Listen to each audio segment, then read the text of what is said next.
السلام عليكم.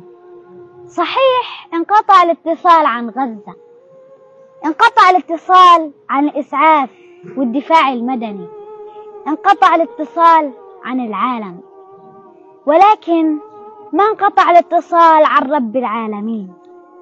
لما ضاق الحصار على الرسول صلى الله عليه وسلم في المدينة، جوع وعطش وتعب كتير، قام ودعا: اللهم يا منزل الكتاب، سريع الحساب، هازم الأحزاب، اللهم زلزل الأرض من تحت أقدام اليهود يا الله، انصرنا عليهم، اللهم ضاقت بنا الدنيا ففرجها يا رب العالمين.